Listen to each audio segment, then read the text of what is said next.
de la Biblia con ellos directamente, en la cual ellos podían preguntar o yo podía preguntar sobre el tema y los demás hermanos, toda la iglesia debía quedar en silencio.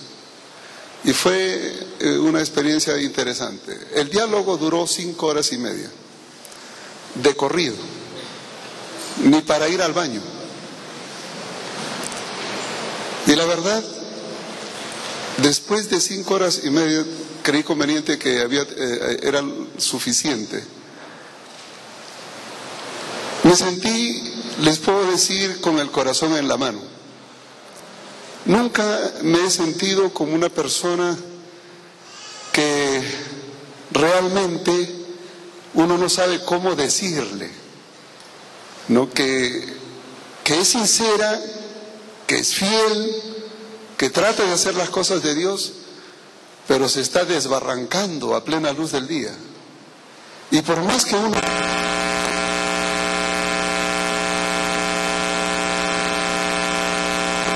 ¿Cómo se siente usted cuando ve eso? Realmente es una tragedia, pero esa es la forma como yo me sentí después de 5 horas y media de conversar con ellos. Lo único que puedo decirles es, miren hermanos, les digo, me queda claro una cosa, que ustedes, en primer lugar, dejaron de ser parte de la Iglesia Adventista del Séptimo Día. Ustedes no son. Y son mentirosos, porque la Biblia dice que el que levanta falso testimonio, el que no dice la verdad, es mentiroso.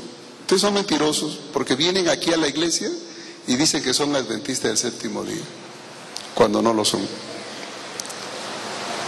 Hoy día la iglesia ya no tendrá que decir si es adventista del Séptimo Día, sino... Hermano, ¿es usted adventista del Séptimo Día y da diezmos y ofrendas en la iglesia adventista del Séptimo Día aquí en la UNAC? ¿O dónde las da? Porque le garantizo una cosa, un davidiano nunca dará ofrenda ni diezmo, siquiera pensar en dar eso en la iglesia adventista. Entonces, si uno quisiera detectar quién es davidiano, le decía, pastor, es muy fácil. Pídele a los diáconos que pasen los platillos, que den ofrenda. El que no da, ese hay que sospechar que...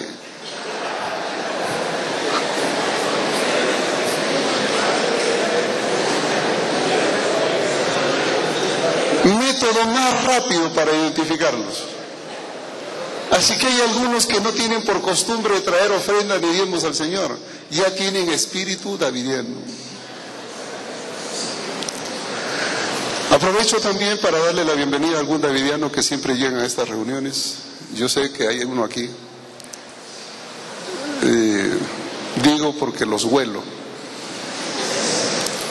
He dialogado tanto con ellos, he estudiado acerca de ellos, que quiero decirles que son, para mi criterio, son fáciles de identificar. Pero yo no los voy a hacer quedar mal. No. Porque esa no es nuestra intención. Nuestra intención es educar a la iglesia para que conozcan con quiénes conviven, quiénes son los hermanos que están aquí. Y cuando ustedes conozcan quiénes son los davidianos, puedan saber qué hacer o cómo hacer. En aquella discusión que tuve con ellos la primera vez, quiero decirles que tuve que leer mucho acerca del profeta Víctor Jutef. Yo había escuchado de ellos, pero nunca había tenido la oportunidad de leer profusamente acerca de él. O sea, una cosa es escuchar y otra cosa es leer. Así que para esa oportunidad me puse a leer todos los escritos davidianos. Y créanme que después de pasar 10 horas diarias leyendo escritos davidianos, como que uno se satura. Porque encontrar por allí una cosa jalada de los pelos, decimos, bueno, de cuando en cuando a alguien se le puede ir, ¿no? Un error por ahí. Pero cuando usted encuentra error tras error, tras error, tras error y todas las páginas, ya eso es una cosa como que satura. Llega al punto donde uno no sabe si reír o llorar. ¿Este es un chiste de mal gusto o qué está pasando? ¿Es que realmente haya gente que pueda creer semejante cosa? Y lo más triste Es que sí lo hay. Yo conozco gente loca, pero he descubierto que hay gente más loca todavía, que creen a esos locos. Estos hermanos davidianos siguen a un profeta. Y aquí yo quiero hacer una observación muy clara. Mis hermanos, nosotros no seguimos a ningún profeta.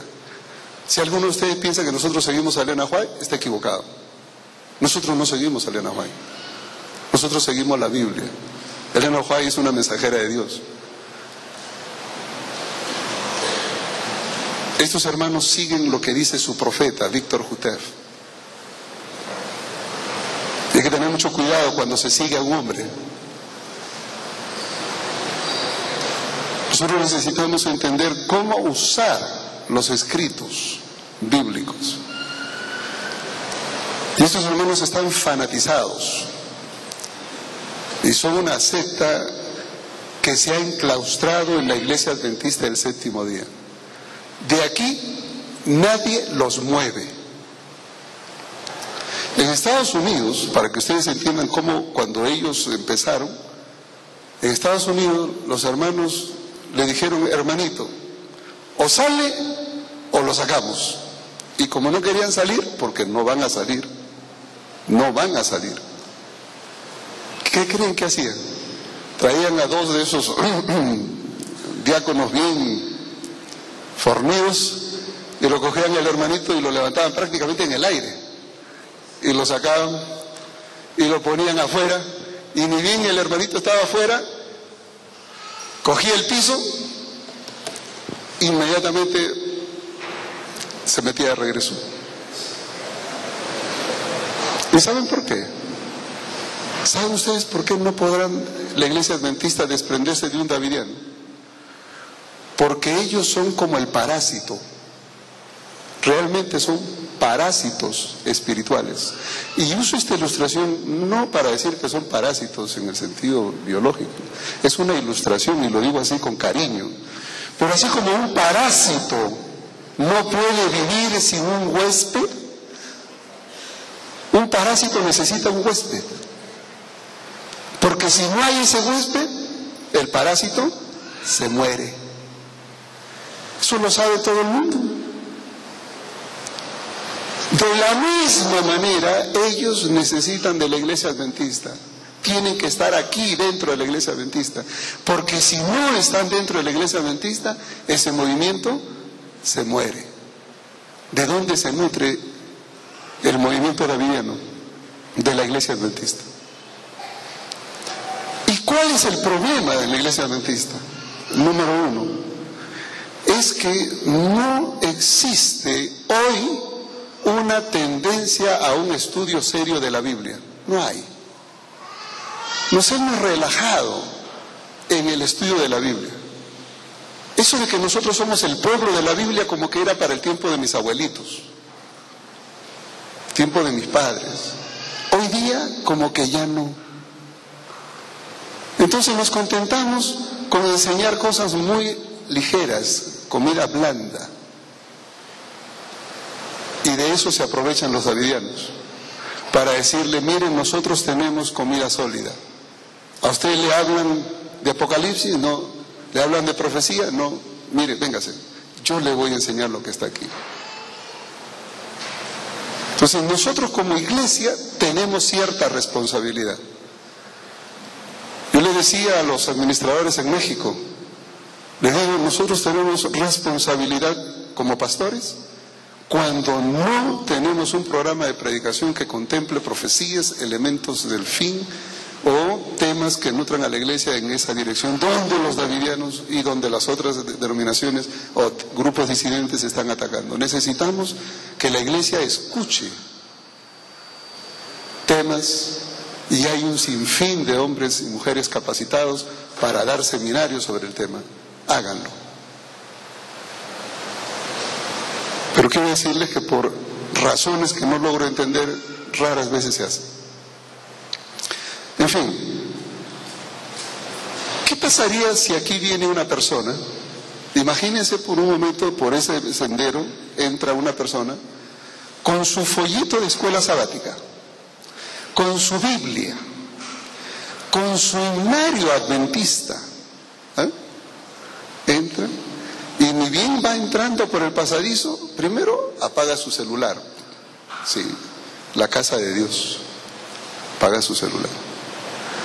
Luego, decentemente vestida, digo decentemente porque se prepara para estar delante de Dios. Viene, toma asiento, ora en silencio y una devoción a la hora del estudio de la Biblia, atención única en el culto. ¿Cómo dirían que es esa persona? Un modelo de adventista consagrado. Ese es el modelo davidiano. Ese es. Y si ustedes le ponen atención un poquito más, se van a dar cuenta que son temperantes. Ellos, si deciden comer 2 veces al día, comen 2 veces al día, o si 3 veces al día, solo 3 veces al día. Y no como nosotros que comemos una vez, empezamos en la mañana y terminamos en la noche. Y ese es el problema. Son temperantes. Y cuando nosotros les vamos a decir que están mal, ellos nos van a decir, en primer lugar, ustedes son desobedientes al consejo de Dios, porque primero son intemperantes. ¿Y qué le vamos a decir? ¿Vamos a decir que no? Peor aún, ustedes son irreverentes. Vengan una mañana aquí a la UNAC y escuchen y se van a dar cuenta. Irreverentes. ¿Y qué le vamos a decir? ¿No, eso no es cierto?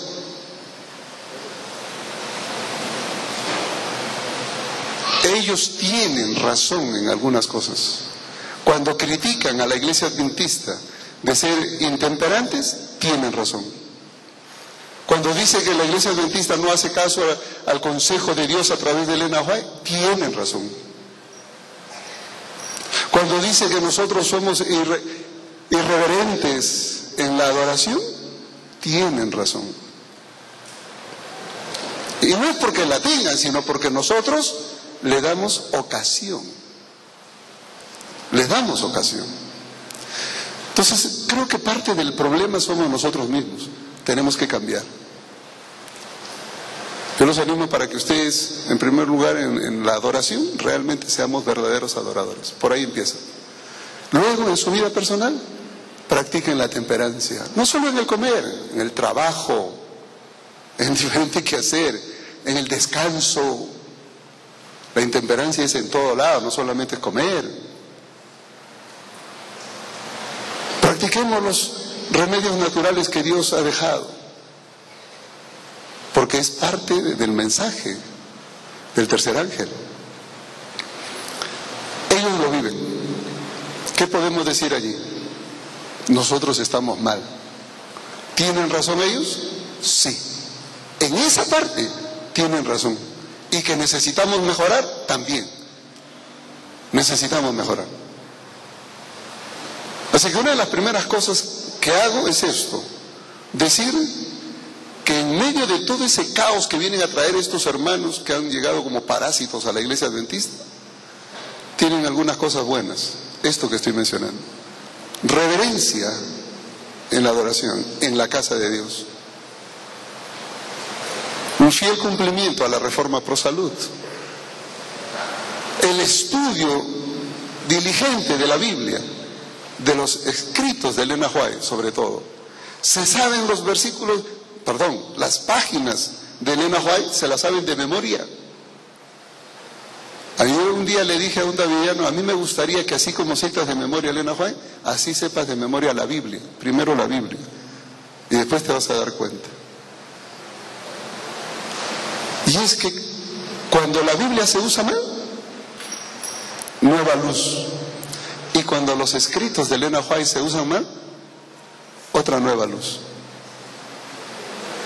Entonces nosotros necesitamos empezar por algún lado a ayudar a los davidianos. Primero nosotros necesitamos entender que estos hermanos no son miembros de nuestra iglesia.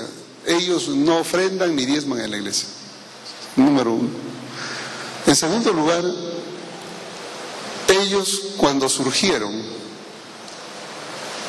como un movimiento paralelo y su primera intención no fue separarse de la iglesia. Víctor Hutev, quien es el profeta de ellos, era una persona nacida en Bulgaria que en el año 1919 migró para Estados Unidos. Una persona un poco conflictiva, había tenido problemas con la iglesia ortodoxa en Bulgaria, porque allá es la iglesia ortodoxa.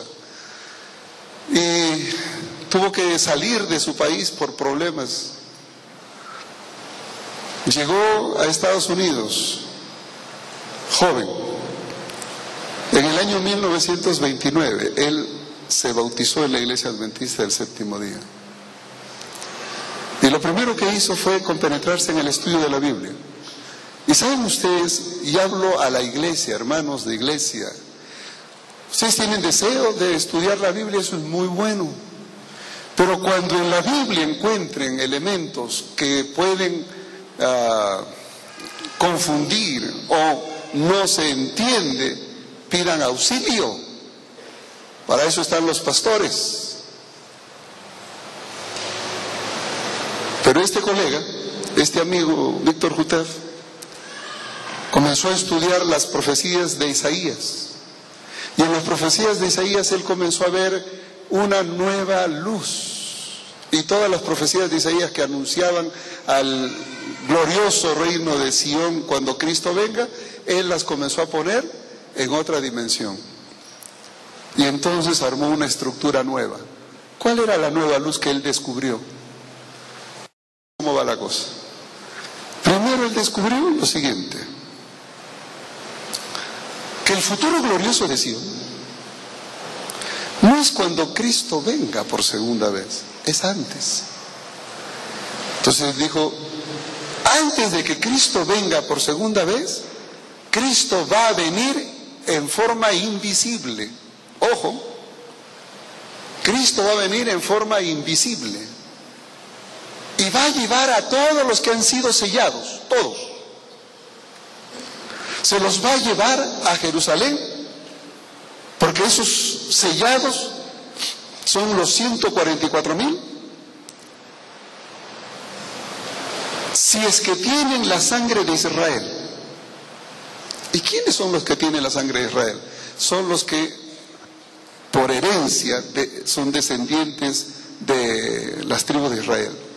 Como las 10 tribus de Israel se quedaron en la diáspora, se desparramaron por toda Europa, entonces nadie sabe quién tiene sangre de Israel. Nosotros no sabemos.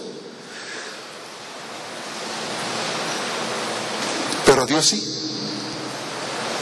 Y uno dice, ¿podrá usted tener sangre de Israel? Claro que usted puede tener sangre de Israel. ¿Y cómo es eso? Entonces Hutev desarrolló una idea media rara. Es que dice, la sangre de Israel se dispersó por todo el linaje de Europa y muchos de ellos anidaron, los sefarditas, los judíos sefarditas, por ejemplo, se anidaron en España por muchos años. Y en las diferentes ciudades españolas habían sectores de judíos, sinagogas. Bueno, ¿quiénes fueron los que nos conquistaron? Los españoles.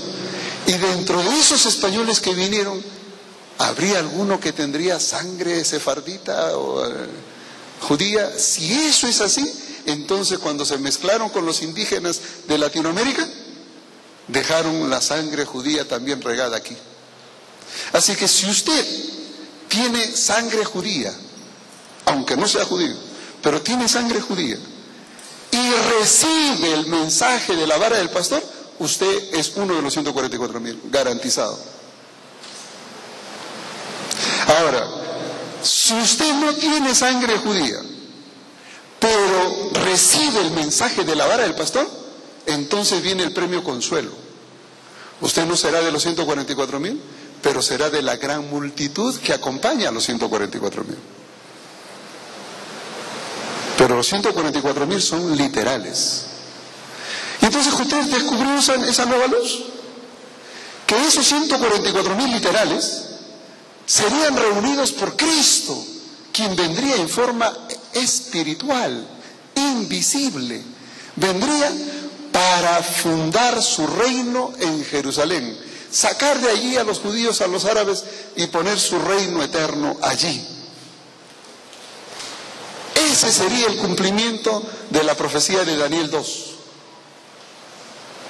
Porque según ellos, la piedra que cae sobre Daniel 2, sobre los pies de la estatua, esa piedra, ese es el movimiento davidiano. Los 144,000 que vienen a formar un reino en Jerusalén, y de ahí se hace un monte grande. Cuando Cristo inaugure el reino invisible, entonces ocurrirían dos cosas. La primera, una vez instituido ese reino, los 144,000 serán llevados literalmente a Jerusalén. La gran multitud esperará. La primera cosa que va a ocurrir es que en las iglesias adventistas, todos aquellos que no aceptaron el mensaje davidiano serán muertos. Los ángeles del Señor vendrán y aniquilarán a todos los adventistas del séptimo día que rechazaron el mensaje de la vara del pastor. Y con eso prácticamente le están diciendo: hermanito, si usted rechaza, sepa que se está condenando a muerte. En segundo lugar, lo que va a ocurrir es que después que se mate a los adventistas que rechazaron el sellamiento de Dios, los 144,000 irán a todo el mundo. Y esa será la predicación del fuerte pregón. Y toda la predicación será para convertir al mundo gentil, a todas las naciones, tribu, lengua y pueblo. Y todos los que se conviertan allí serán parte de la gran multitud. Y aquí hay varios problemas. Varios. En primer lugar, ¿dónde en la Biblia se insinúa siquiera que Cristo va a venir en forma invisible a poner un reino en Jerusalén en forma literal antes de su segunda venida? ¿Dónde? ¿Dónde está? No hay. No hay. Lo que pasa es que el amigo Jutef, él tomó algunos textos bíblicos y le dio una interpretación literal y antojadiza. Claro, si yo me pongo a hacer eso, puedo inventar un catálogo nuevo de doctrinas. Pero el problema no es qué es lo que a mí me gustaría, sino qué es lo que la Biblia dice. Entonces, Víctor Jutef tuvo una interpretación errada de las Escrituras. Lo curioso de este hombre es que él se atrevió a escribir todas esas cosas. Las escribió en 2 libros. Primero, él escribió un volumen y después el segundo. Se llamó La vara del pastor. El primer volumen apareció en el año 1930. La vara del pastor. El segundo volumen apareció en 1932, cuando él estaba siendo, vamos a decir, desfraternizado. Estaba en estudio para su desfraternización. Él publicó esos 2 libros. En esos 2 libros él pone la esencia de sus enseñanzas, la vara del pastor. Quiero decirle que ustedes pueden encontrar esos libros ahora en español, en la web, están en páginas en la red, ahí existe. Solamente tengan en cuenta una cosa: si usted sabe manejar el veneno, con cuidado, pero si no lo sabe manejar, ni se acerque, ¿no? Una vez yo encontré a alguien que estaba con ácido muriático y estaba limpiando unos waters, ¿cómo se llama eso? De los baños, toilets, esas cosas, Y entonces veía cómo echaba y le echaba el ácido al agua y le decía, no hagas eso. Si tú le echas al agua te va a salpicar. Échalo por los costaditos, que vaya por el costadito. Ah, dice, con razón, ya me había quemado varias veces. Sí, le digo, es que no se puede echar un ácido al agua, reacción inmediata. Pero si se lo echa por el costadito, como está, es una reacción más lenta, no pasa nada. Así se manejan los ácidos. Ah, ese hombre estaba manejando ácido sin saber y se quemaba varias veces y se le salpicaba. Así es la doctrina davidiana. Si usted no sabe manejarla, no se meta. Quiero decirle que esto no es para todos. Esto no es porque algunas personas dicen, entonces yo voy a ir y leer y a ver qué onda, ¿no? ¿Cómo está la cosa? No. Tengan cuidado. Simplemente le digo eso. El veneno es veneno y mata. Así que tenga cuidado cómo lo maneja. Esos 2 libros están en la web, están en español, han sido traducidos. Existen toda la literatura en inglés, de la cual casi el 70-80% ya está en español. Así que es fácil acceso a eso ahora. Víctor Jutef, además de escribir esos 2 libros, escribió una serie de tratados, donde él ponía preguntas y respuestas, preguntas y respuestas, preguntas y respuestas. Y los puso como folletitos y ponía tratado 1, tratado 2, y son 5 tratados. Así que la serie de tratados. Después hizo 2 series. 2 series, cada serie tenía 16 folletos. Y le tituló Códigos Simbólicos. Los códigos simbólicos era el equivalente a la Review and Herald que nosotros tenemos, a la revista adventista, por donde se transmite nuestra doctrina y además se hacen anuncios de lo que hace la iglesia a nivel mundial. Entonces él copió eso y puso códigos simbólicos y los publicó ahí también. Sus enseñanzas están allí. Publicó otras series, libros, folletos. Hay uno que se llama El reclutador de la Casa Blanca, para explicar cómo fue tratado él por la Asociación General. Según él fue maltratado, que lo trataron mal. Yo les puedo garantizar una cosa, hermanos, en Estados Unidos hay mucha, si hay unas personas que pecan de cortesía, están allá. Él dice, hermanito, tenga usted la bondad, por favor, sí, una cortesía bárbara. Y dice que lo maltrataron. Es posible. Yo no estuve allí, así que yo no puedo decir cuán cierto sea lo uno o lo otro. Lo único que les puedo decir es que si le piden a usted, por favor, que se retire y usted no quiere salir, si algún hermanito lo levanta en peso y lo saca, ¿eso es maltrato? Si usted siente que eso es maltrato, es probable que sea maltratado entonces.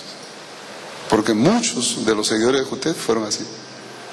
Entonces, todas sus enseñanzas están en folletos, están en esos tratados, en esos libros, y el conjunto de todos esos libros tienen un nombre. Ese conjunto de libros, de enseñanzas de Víctor Jutef, se llama La Vara del Pastor. Así que cuando usted escuche la enseñanza de la vara del pastor, es la enseñanza de todos los escritos de Víctor Jutef. Eso es lo que significa la vara del pastor. Entonces, la vara del pastor es un término que se le da a los escritos de Víctor Jutef. Es como los escritos de Elena White, ¿cómo le llaman? Los escritos, el espíritu de profecía o la pluma inspirada. Bueno, ellos dicen la vara del pastor, para referirse a los escritos de Víctor Jutef. Así que nosotros podemos, al leer sus escritos, tener una idea muy clara de lo que él enseña, muy clara. Lo cierto es que Víctor Jutef al comienzo no quiso separarse, pero cuando él fue desfraternizado, él formó un movimiento paralelo. En 1935, él organizó su iglesia llamado de esta manera: Asociación General de los Adventistas del Séptimo Día de la Vara del Pastor. Observen ustedes que tiene exactamente el mismo nombre de nuestra iglesia. Asociación General de los Adventistas del Séptimo Día. Ese es el nombre oficial de nuestra iglesia. Y ellos le agregaron de la Vara del Pastor. Y así fue registrada ante el gobierno americano. En 1942, ellos cambiaron de nombre. Y si ustedes leen, hay un libro que son el libro de su constitución, ellos le llaman el Levíticus. El libro de Levíticus Davidiano. El Levíticus Davidiano no es otra cosa que el conjunto de normas, la normatividad, la constitución del movimiento davidiano. ¿Y saben lo que dice en la página 12? Ustedes pueden ir a la página web, busquen el Levíticus Davidiano, en la página 12, dice textualmente Víctor Jutev,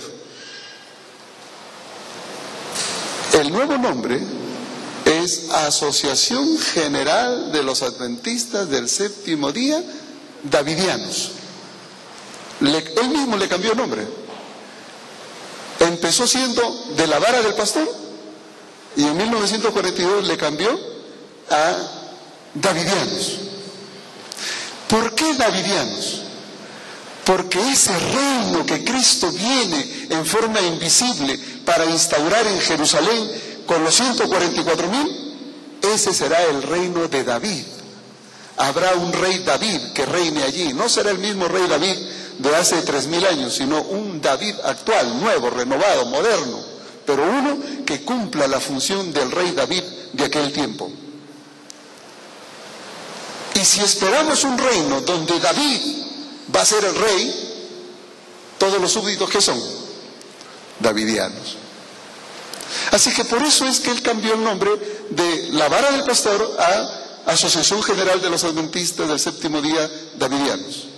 Y en la página 12 dice lo siguiente: este grupo es una rama, y quiero subrayar eso, rama, separada de la iglesia adventista del Séptimo Día, que es la iglesia decadente. Y allí nos define a nosotros como la iglesia decadente. En otras palabras, según la constitución davidiana, ellos son el remanente del remanente.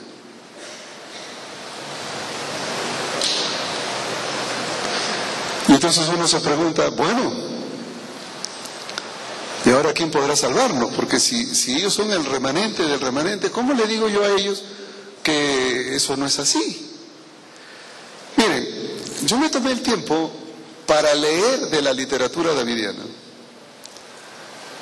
Y dentro de las investigaciones que hice, pude descubrir diferentes grupos davidianos. Yo pensé hasta ese momento que hablar de los davidianos era hablar de un grupo. Mi sorpresa fue cuando descubrí que no era un grupo, sino un conglomerado de grupos. Y entonces me di el trabajo a hacer un diagrama.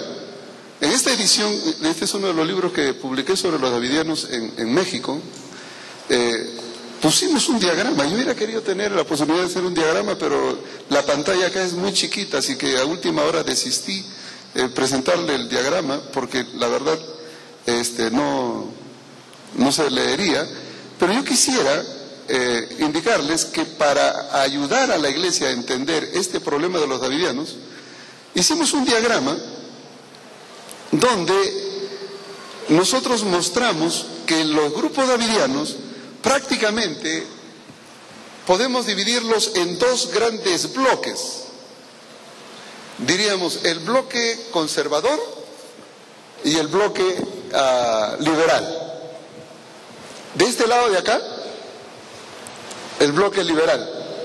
Y de este otro lado, el bloque conservador. Y en cada lado hay por lo menos 6 o 7 diferentes ramas. Es decir, si yo junto el lado liberal y el lado conservador de los davidianos, son más de 14 diferentes grupos davidianos.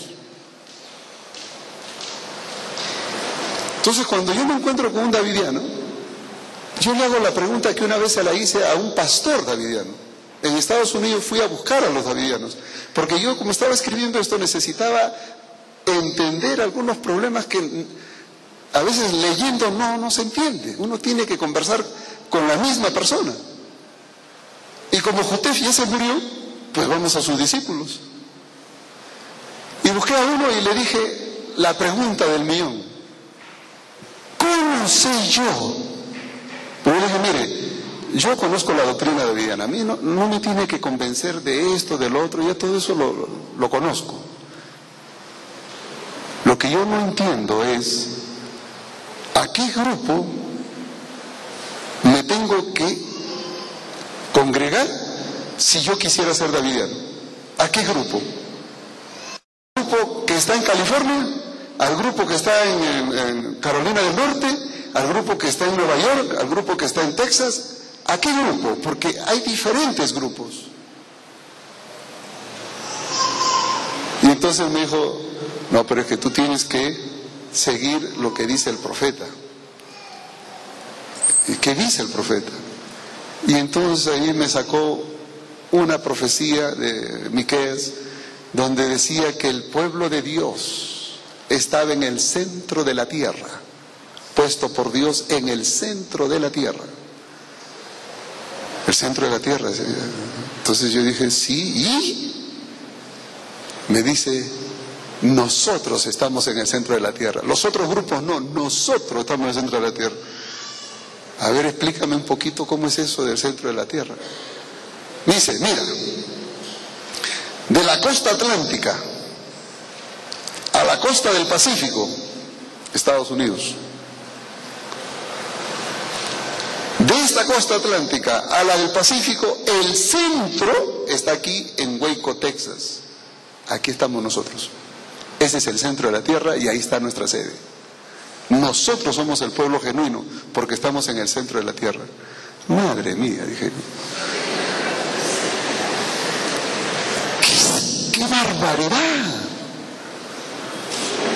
Estabas tomando un texto que hablaba de Israel en el centro de la tierra, porque Israel estaba en medio de lo que era el oriente y el occidente. Y todo el mundo tenía que pasar por Israel para ir de oriente a occidente. Ese era el centro de la tierra. Se estaba refiriendo a la ubicación del pueblo de Dios en Palestina.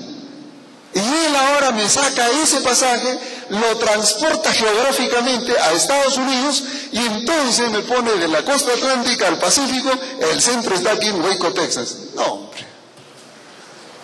Voy a tener que medir aquí a ver si de la costa de aquí, el Atlántico, el Pacífico, a ver si Medellín también está en el centro de la tierra, para decir que es el pueblo de Dios aquí, el genuino. ¿Es eso lo que la Biblia enseña?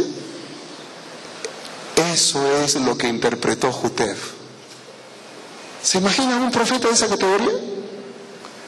Que saca el texto bíblico fuera de su contexto histórico, geográfico y se lo pone acá. No, pues si es así, entonces podemos hacer decir la Biblia cualquier cosa. Cuando me dijo eso dije, bueno, un loco más. Le agradecí, me respondió las preguntas que necesitaba y me fui. Y entendí el dilema. El dilema pasa por el entendimiento bíblico. Totalmente descontextualizado.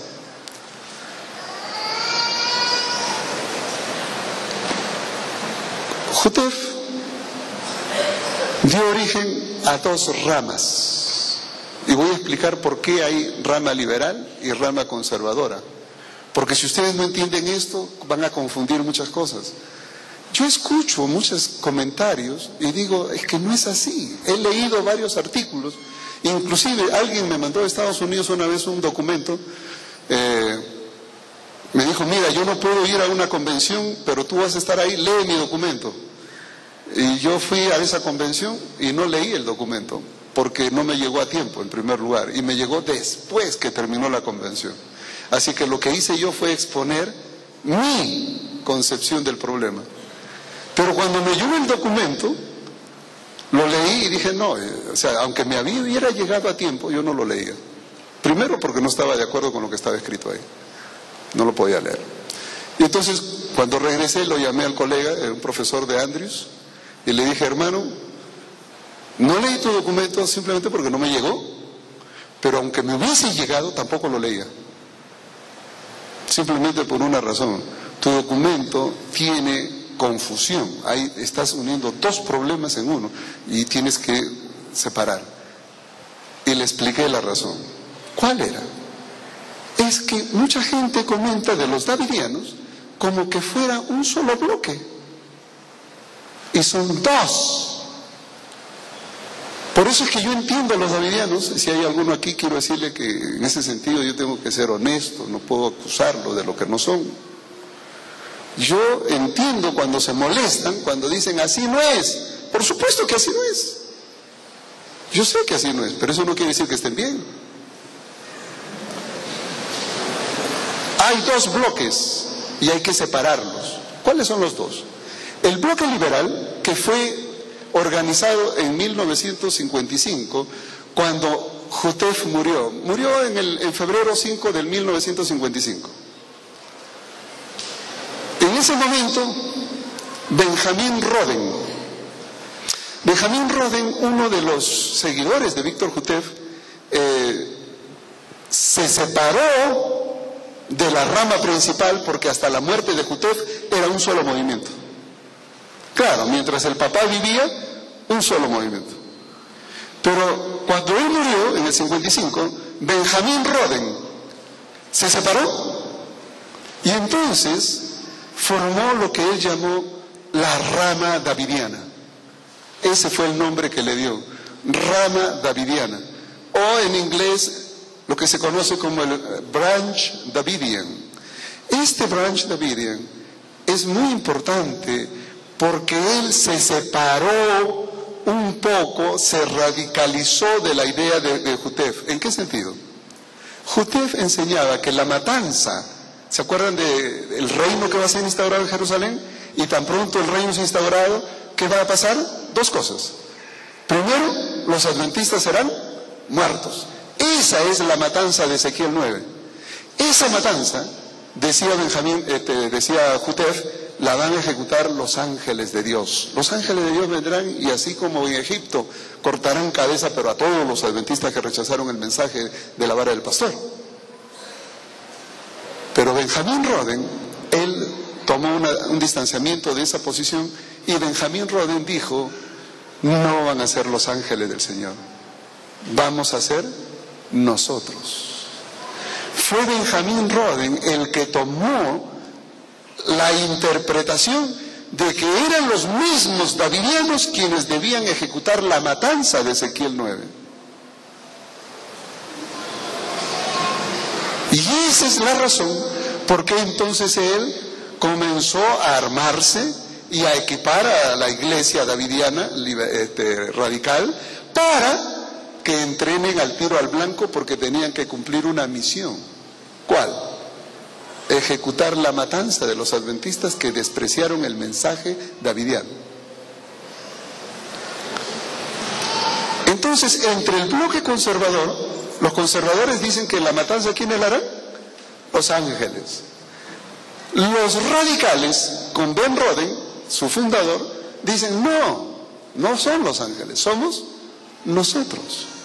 Y entonces cuando usted le dice a un davidiano, ustedes son criminales porque van a venir a matarnos según la matanza de Ezequiel 9, el davidiano, ¿qué le va a decir? No, es que no es así, usted, no, si usted, es que no es así. Y hermanos, no es así. Todos los davidianos que están viniendo aquí a Medellín y están aquí en Colombia, todos, por la literatura que distribuyen, que tienen su portada, los que han recibido el folletito pueden mirar, debe decir ahí, Asociación Publicadora Universal. Esa Asociación Publicadora Universal se originó en Nueva York por un grupo de jamaiquinos que luego tradujeron al español, vinieron a México y de México saltaron a Latinoamérica. Vienen de esa línea. Ellos son conservadores. Y ustedes le dicen a esos hermanos que ellos son asesinos porque van a venir a hacer la matanza de Ezequiel 9, y dicen, no, es injusto, nos están levantando calumnias, están mintiendo. Hermano, eso dicen porque no saben, no nos conocen, ¿no? ¿Ustedes se dan cuenta de lo que estamos haciendo? Usted no le puede decir eso a un davidiano, porque eso no es cierto.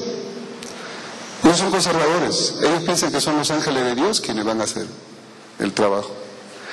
En el grupo radical, Ben Roden murió en el año 1978. Cuando él muere en el año 78, su esposa Luisa tomó el poder. Siguió el ejemplo de Jutef. Cuando Jutef murió en el año 55, ¿quién cree que tomó el poder? La esposa. La esposa. Y fue esa razón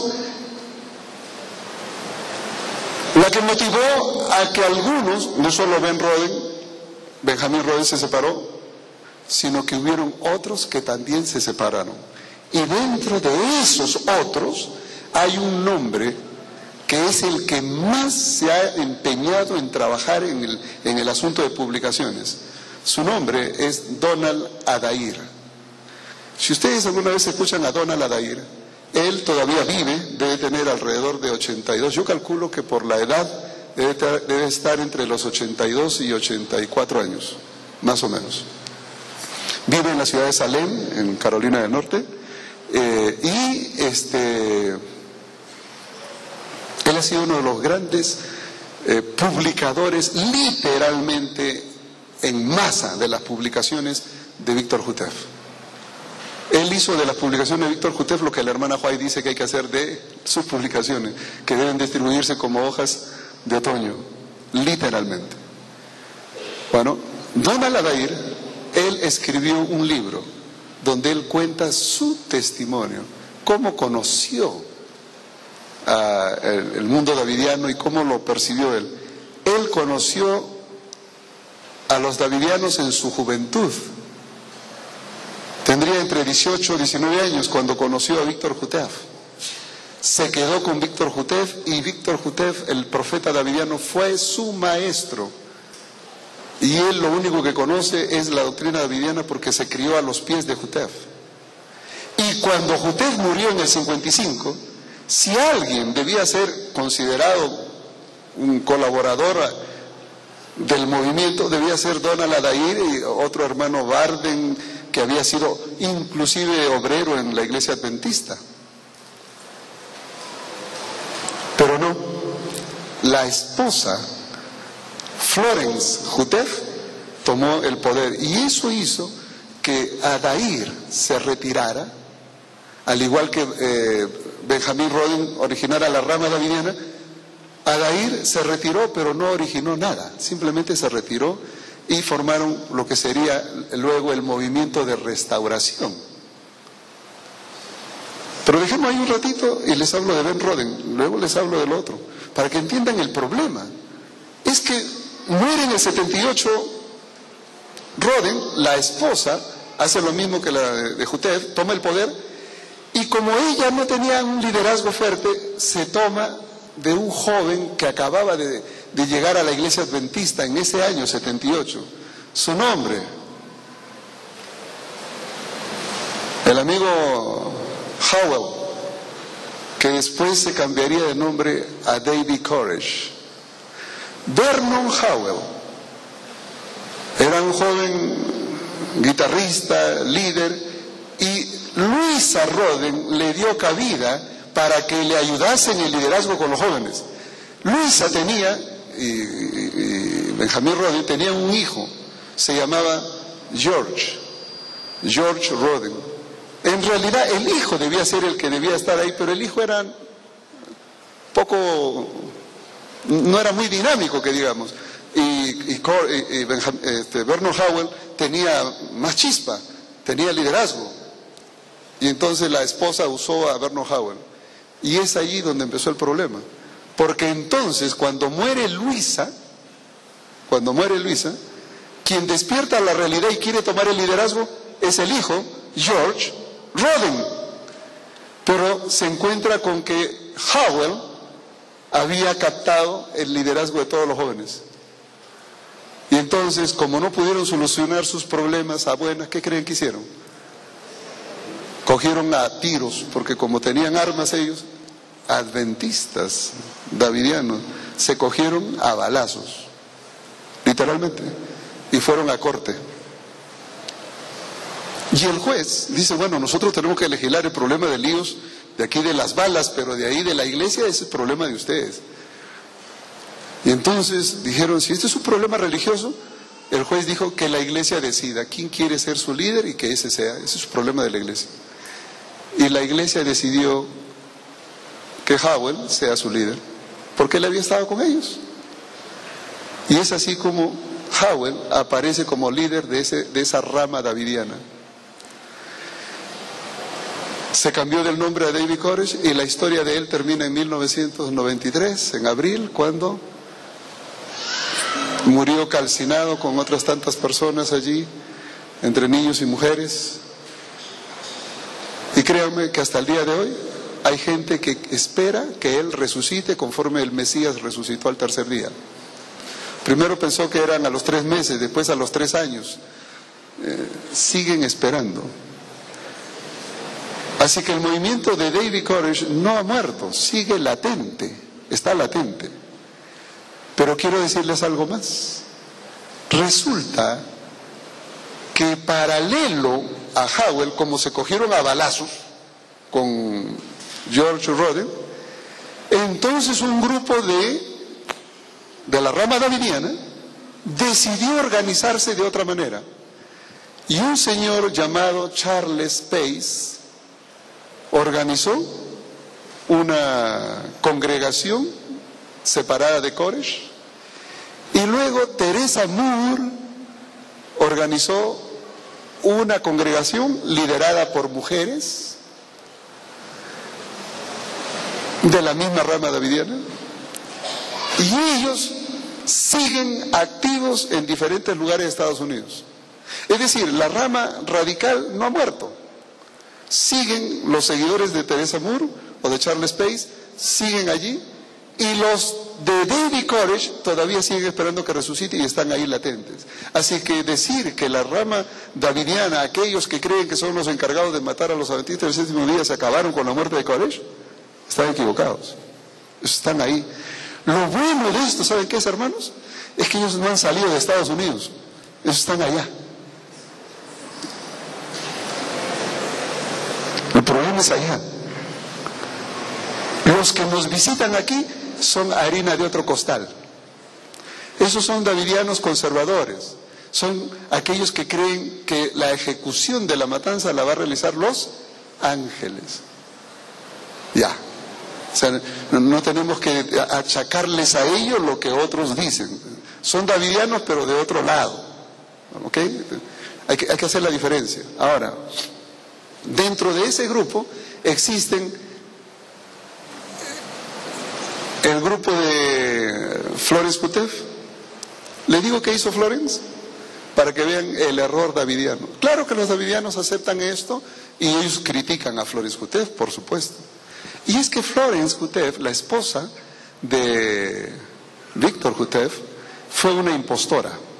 Sí. Porque ella, en el año 1955, tomó el poder del grupo davidiano central en Monte Carmelo, y entonces, en noviembre de ese año, dijo, bueno, mi esposo era profeta y yo también tengo que ser profeta. Y se le ocurrió haber tenido un sueño, según ella, donde los 1260 días, la profecía de 1260 días de Apocalipsis 10:11, se volvería a cumplir, pero en forma literal. Y entonces, cuando se cuenta de noviembre de 1955, caía el 22 de abril de 1959, los 1260 días. Y entonces él dijo, el 22 de abril de 1959, Cristo viene para instaurar el reino. Puso fecha para la venida de Cristo y la instauración del reino. Es decir, Cristo invisible viene a instaurar el reino davidiano en Jerusalén, 22 de abril de 1959. Lógicamente, se convocó a todos los davidianos el 16 de abril, una semana antes, se los convocó para que haya una semana de reavivamiento en preparación para todos los que vayan a ser trasladados al reino, a la inauguración del reino. Bueno, ¿quiénes creen que fueron allí? Miren, allí no solamente estuvieron los seguidores de Flores Kutef, sino que por si acaso no vaya a ser cierto, ahí también estuvo Benjamín Roden, aquel que había hecho la rama davidiana, vino a esa congregación, a esa convocatoria. Donald Adair, quien se había separado porque el liderazgo de la mujer no era el adecuado según él y se retiró, y de hecho fue desfraternizado por Flores Kutef, él también vino a la convocación. O sea, me habrán borrado todo lo que quiera, pero yo soy davidiano, decía él. Y llegó ahí, por si acaso, no sea que sea realidad lo del reino y yo me quede afuera. Y esperaron el 22 de abril. ¿Y qué creen? Pasó nada. No pasó nada. Y como no pasó nada, entonces Flores Kutef tuvo que decir, ahora, ¿por qué no pasó? Lógicamente, tuvo otro sueño, otra visión. Y en esa visión, ¿qué creen que vio? Ella dice, Dios me ha revelado que la venida del Señor para la instauración del reino no se cumplió, porque Dios quiere que primero evangelicemos a los protestantes. Tenemos que ir a evangelizar a los protestantes. Y entonces se armó toda una cruzada. En el año, todo lo que corresponde a fines de 1960 hasta 1961, todo ese año y meses fue una cruzada para evangelizar a los protestantes, luteranos, evangélicos, metodistas. Miren, todos los protestantes fueron visitados por los davidianos. Ahora imagínense ustedes a un davidiano yendo a un metodista, a un luterano y diciéndole, la hermana Huay dice esto. El profeta Kutef dice esto otro. Y la pluma inspirada de Elena White lo corrobora. ¿Qué creen que le va a decir un calvinista? Esto es como que venga alguien aquí y le diga, hermano, mire, tengo un mensaje para usted. José Smith dice esto. ¿Ah? Y Mahoma lo corrobora. ¿Y usted qué dice? No sea honesto, ¿usted qué diría? ¿A mí qué me interesa lo que piensa José Smith o lo que haya dicho Mahoma? No tengo nada que ver con eso. Pues esa fue exactamente la respuesta que le dieron los protestantes a los davidianos. ¿Y qué pasó con todo ese esfuerzo misionero? Fracasó. Fracasó porque el mensaje davidiano está focalizado en los escritos de Elena White y en el mensaje de Kutef. Si su mensaje fuera centrado en la Biblia, dijera, tenemos un punto de común, vamos a estudiar la Biblia con los protestantes. Pero no, fracasó. Y como fracasó, entonces la señora Kutef convocó para marzo de 1962, convocó una reunión en el Monte Carmelo. ¿Y qué creen que hizo ahí? Declaró disuelta la asociación de los davidianos, del movimiento davidiano. Dijo, no, esto no va para más, esto no es así, así que disolvemos. Y eso salió publicado en la revista adventista de ese año, 1962, con el título, Los davidianos se desbandan. Así salió publicado. Y en lo que se leía allí, el comentario del editor de nuestra revista adventista decía que este movimiento que por años había estado causando problemas, decidió desbandarse, se han disuelto se acabó el problema. Qué equivocado estaba. ¿Saben por qué? Flores Kutev disolvió lo que ella tenía. Pero en ese mismo momento que Flores Kutev estaba en el Monte Carmelo disolviendo el movimiento davidiano, en California, en el estado de California, en la ciudad de Riverside, Donald Adair, Barden y otros hermanos que habían sido borrados por Flores Kutev estaban organizándose como el grupo davidiano. Un resurgir del movimiento davidiano. Así que mientras por un lado se apagaba un problema, en California se encendía otro. Ese movimiento que fue impulsado y mucho por Donald Adair cobró fuerza. Solo que Donald Adair se separó de Barden y formaron dos grupos distintos. A Donald Adair se le ocurrió hacer algo. Contratar a alguien en Nueva York y penetre las iglesias jamaiquinas, porque la iglesia adventista tenía un buen número de iglesias de origen jamaiquino.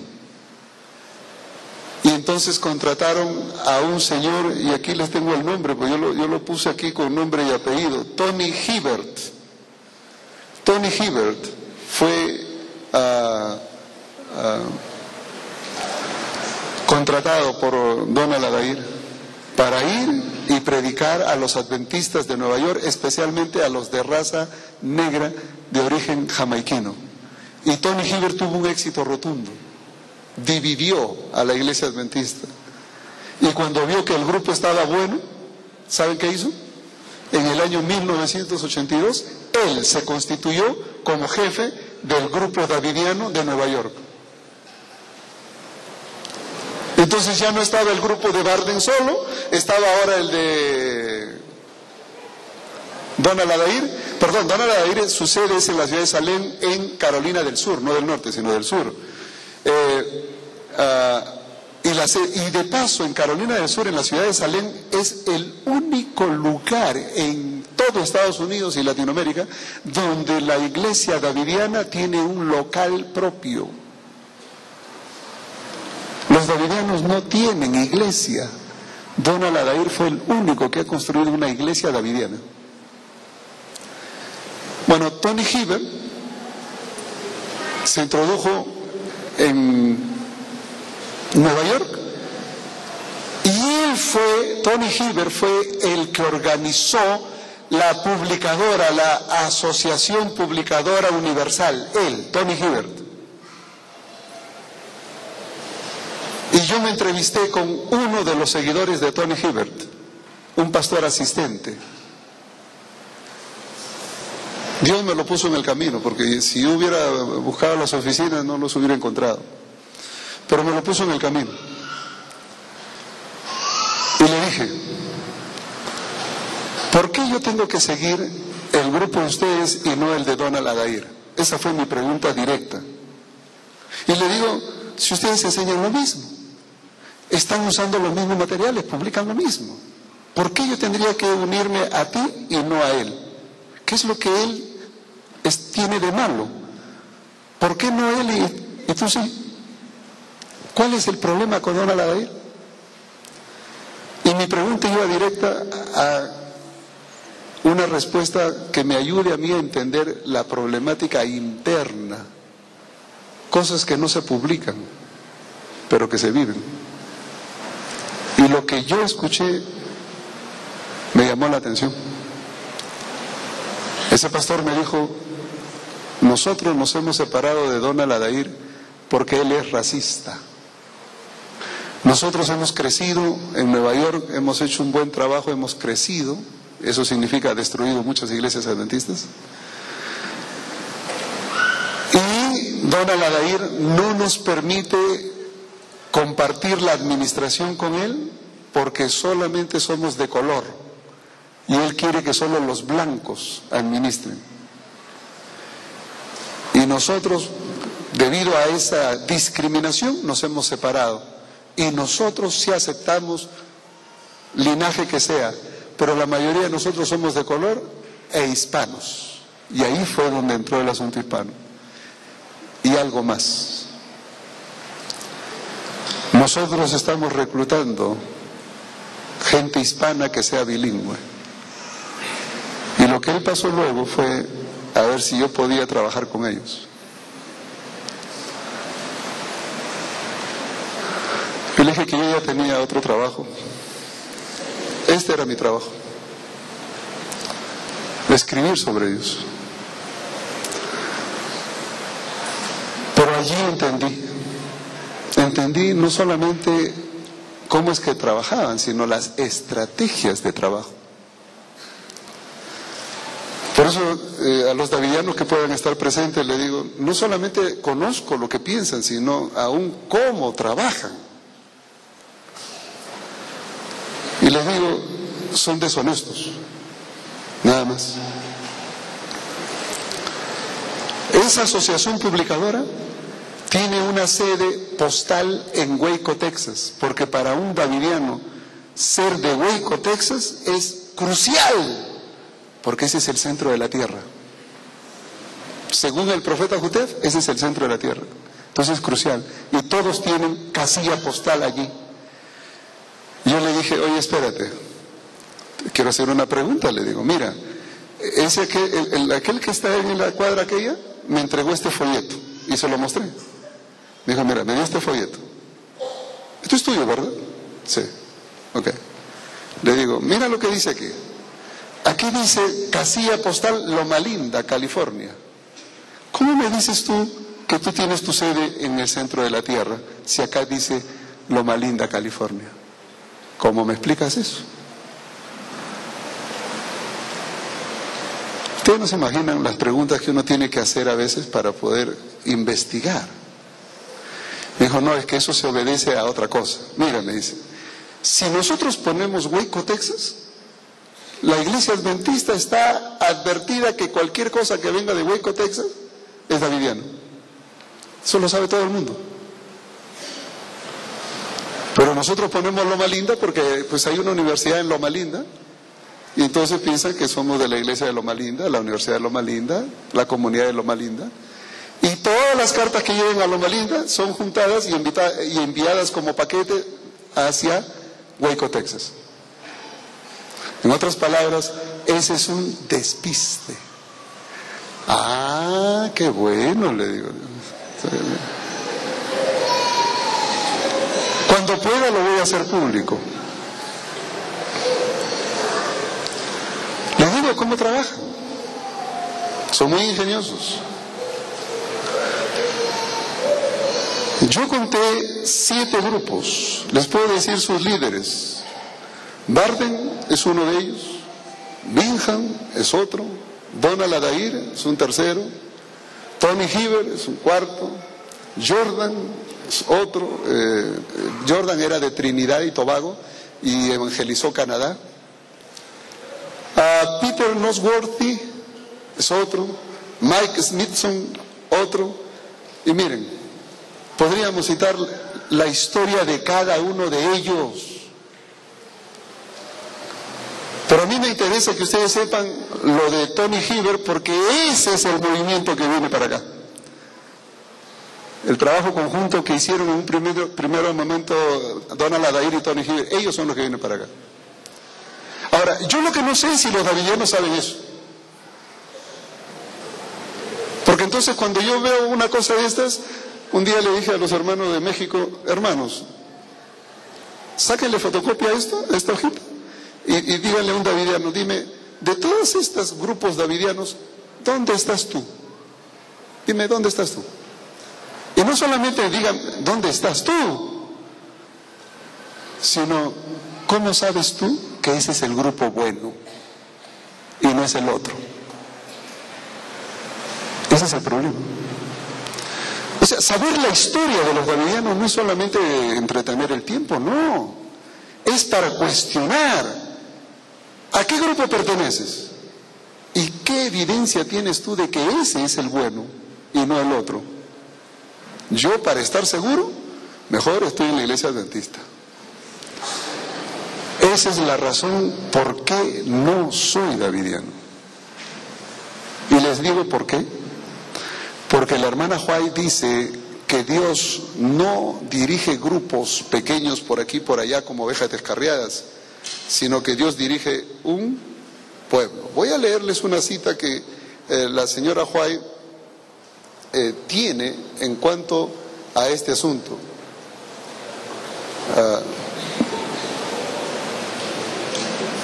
Dice, está en Testimonio para Ministros en la página 58. La señora White dice lo siguiente: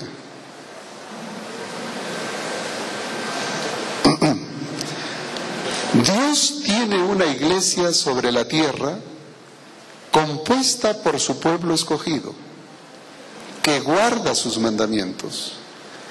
Él está dirigiendo no a vástagos descarriados, no uno aquí y otro allá, sino a un pueblo. Dios dirige un pueblo, no está dirigiendo vástagos descarriados, cabecillas por aquí, cabecillas por allá. No. Así que hay que tener en cuenta este detalle. Ahora, ¿cómo enfrentar a un davidiano? Una de las cosas que a mí me incomodó y me indignó en cierta forma, yo tengo que, a manera de reflexión, también dar mi testimonio personal. Hay una cosa que me ha indignado y les digo qué es. No, esto es como decir, cuando a uno le falta la santa paciencia, ¿no? Sí. Les digo qué es. Desde la primera vez que discutí con un grupo davidiano, ellos se arrogan la autoridad de discutir diciendo que los adventistas no tienen forma de demostrarle que ellos están en error.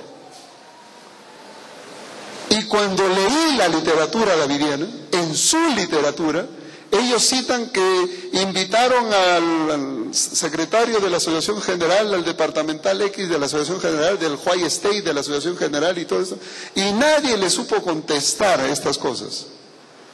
Por lo tanto, la iglesia adventista no puede refutar a los davidianos porque no tienen la verdad. Saben que están equivocados los adventistas, que los davidianos tienen la verdad. Y cuando yo leí todas esas cosas juntas, y que te lo digan en la cara, yo dije, no, este es el colmo. Recién entendí yo lo que significaba ese gesto de David cuando escuchó a Goliat decir, ¿y este incircunciso qué se ha creído este?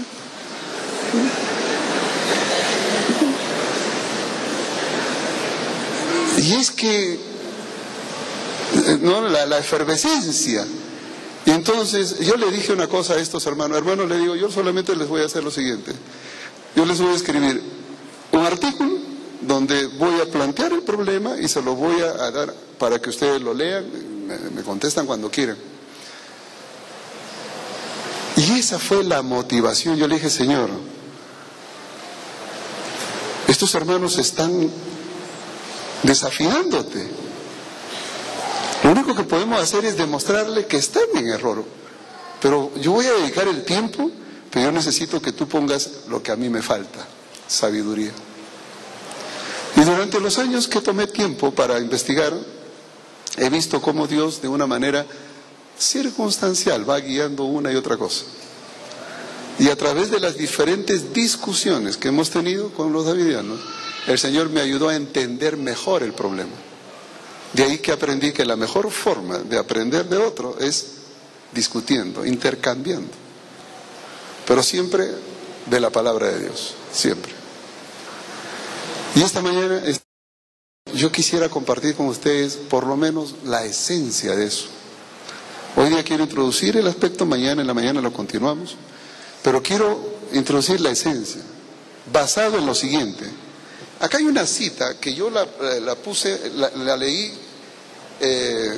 del amigo Jutef, ¿no? Y entonces me llamó tanto la atención que yo dije, esto es el colmo. Y lo puse aquí en primera fila para decir lo siguiente. Voy a leerles textualmente lo que dice Víctor Jutef, el profeta davidiano. Leo, escuchen, siendo, como saben, fieles creyentes de la Biblia, o sea, él se cree fiel creyente de la Biblia, y de los escritos de la hermana White, y maduros adventistas del séptimo día, estamos seguros que la Biblia y los escritos de la hermana White apoyan la vara 100%. ¿Usted sabe qué significa esto? Esto es declaración de guerra. Estamos seguros que la Biblia y los escritos de Elena White apoyan la vara, la enseñanza de la vara. ¿Y cuál es la enseñanza de la vara? Los escritos de Jutef. La apoyan al 100%. Yo dije, ya encontré dónde empezar. Primer paso es demostrar que la Biblia no dice lo que Jutef dice. Y la primera cosa que vamos a discutir, y vamos a hacer un estudio bíblico, ahora sí, esta parte de preámbulo es para que despierten del sueño, pero para estudiar la Biblia ahora, vamos a hacernos la pregunta, porque cuando nosotros estudiamos la Biblia tenemos que contestar una pregunta. La pregunta es, ¿por qué los davidianos vienen a la iglesia adventista y no se van al frente a la iglesia católica, a los luteranos, a los calvinistas, a los evangélicos, a los testigos de Jehová? ¿Por qué vienen a faltarnos la santa paciencia? ¿Por qué nosotros? ¿Por qué? ¿Quieren saber por qué? Voy a leerles el texto del profeta y luego vamos a profundizar, pero antes de hacer un breve receso para cantar, voy a leerles el texto y lo dejo planteado. Mateo capítulo 10. Mateo capítulo 10. Verso 5 y 6. Y este es el texto que el profeta Jutef cita y dice, leo Mateo 10, 5 y 6. A estos 12 envió Jesús y les dio instrucciones diciendo, por camino de gentiles no vayáis, y en ciudad de samaritanos no entréis, sino id antes a las ovejas perdidas de la casa de Israel. Aquí dice, no entren al barrio gentil, a los samaritanos, peor samaritanas, sino única y exclusivamente a las ovejas perdidas de la casa de Israel. Pregúntele a un davidiano, ¿quién es el pueblo de Dios de este tiempo? ¿Y quién cree que dicen que es? La iglesia adventista del séptimo día. Ese es el pueblo de Dios para este tiempo. Ustedes son el pueblo de Dios de este tiempo, pero están en apostasía.